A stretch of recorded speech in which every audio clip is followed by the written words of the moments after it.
Lockie, I guess you got an opportunity early on the weekend and you went really well? Yeah, went all right. It was unfortunate for young Rob that he got injured early. He's had a really good pre-season, and sad to see young future stars getting injured. But it was good to get some good game time and contribute in that second half somehow. And I was just lucky we had a strong team second half to finish off the Sunwolves. And I guess playing six possibly against the Reds this weekend, I mean, another chance for you? Yeah, I hope so. The more game time, the better.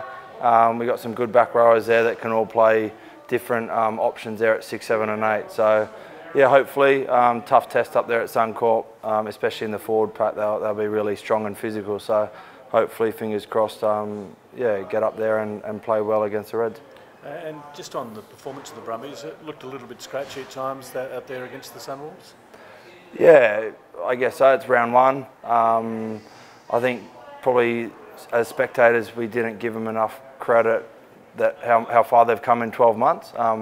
We knew they were going to be strong. We didn't have much to review them on. That was their first game. They had lots of new signings, good coaching panel there, so they'll be a really good team this year, especially at home with their great support in Tokyo. So we didn't underestimate them. We were a bit rusty in that first half. But we fixed our problems out there. The leaders got us together, and we solved it before it was too late. Are they a different side, the Reds, now without Scott Higginbotham? Do you think? They've got pretty good depth there in their forward pack. So I don't think they'll be weaker. They might miss a little bit of leadership there. Since he's captain, Scotty's a really good player, really skillful, smart rugby player. But you look at the guys on the bench there in the back row and second row, and I'm sure they've got enough depth to cover for him. How are the guys feeling about Rob obviously going down? As you said, he's had a good off-season as well. How are the guys kind of feeling about him? Oh, it's sad to see anyone get injured, mate, but especially the young guys that are just coming through and playing his first starting game for the Brumbies. But the good thing about the Brumbies organisation, mate, it's a really tight family. Among the physios, support staff and the players, coaches, everyone's around him, helping him get through, and I'm sure you'll see him back playing well in a Brumbies jersey this season. Is there any update? Has he had scans or anything yet? Oh, mate, you'll have to check with the doctor, mate, yeah. And for you personally, how have you come into this season? I guess, do you think that playing overseas in the UK with a little bit of a stint away has developed you as a player, and that's obviously contributed, it's early days, but able to contribute so well to the Brumbies so early? I definitely think I'm a better player now than when I left. I had some great coaches over there like Aaron Major that really helped my game. The seasons over there are long, so you play sort of 30, 40 games in a year, which obviously just helps player development. And I really enjoyed it too. So, I think during the year we'll work on combinations, and the forward pack and the team will get stronger and stronger. Hopefully I'm a part of that. And there's lots of areas to keep working on for myself and for the team. And Tim touched on it just before, obviously without Scott Higginbotham this weekend, the Reds, but they're also missing other guys like Lucan Tui, Quade Cooper, a range of other blokes. Do you guys think about that when you head into the match as well, how many guys they're missing? Not really, mate, no. Like they've got really good options. If you watched last week, John O'Land's playing 10. He really directed the team really well. He made 3 or 4 clean line breaks. So he's a threat this weekend. They've got some really quality attacking backs. And, with Thorny's coaching and his mentality, the forwards really get off the line, love the physical stuff. So, mate, in Super Rugby, you don't really focus on 1 or 2 players. They've got really good depth, and especially at Suncorp, they'll be hurting a bit after last week, and I'm sure it's going to be a really big battle this weekend. So what's the focus of your training then, regardless of what side they bring to the table? Oh, especially early on in the season, the focus for us is ourselves.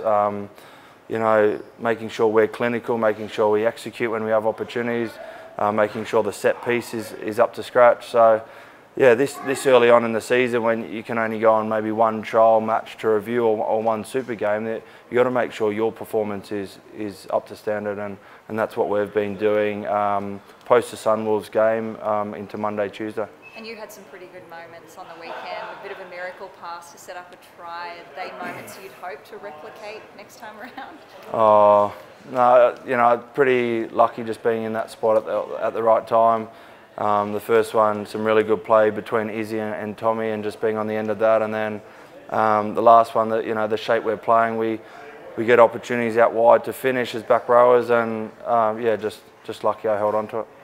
How did the pace kind of compare to overseas and then coming back? Was it, I guess I know you've played before, but was it any different, or was it a shock? Or? The Sunwolves team probably known for their fast pace and you know how fit those guys are. So it was quick, but no, it probably suited me a little bit. It was probably 10 degrees in Tokyo and a little bit cooler. So that was nice. Really good track to play on. Great support over there. So there wasn't too much difference between the Prem and Super Rugby. It was just really high quality and good to be a part of. When you came back, did you want to, I guess, were you happy with playing a versatile role where you can play 6, 7 or 8, or do you have a position that you want to knock down? Obviously 6 is up for grabs this weekend, but is there one that you prefer more than the other? Or? You know, I know everyone says it, but as long as I'm playing, I'm really happy, really excited. You know, I think over in Super Rugby, being you do need a bit of a genuine 7. You see the Pocock, Supers, Colby Funga, Tommy Cusack. They're really, really quality, always been good 7s. You know, if it's 6 or 8 for myself, I'd love to lock down one of them. You know, it's a bit harder if you're swapping and changing each week, so that's a goal, but there's lots of good players. We have really good depth, and at the end of the day, as long as I'm contributing to Brumbies' success, I'm stoked.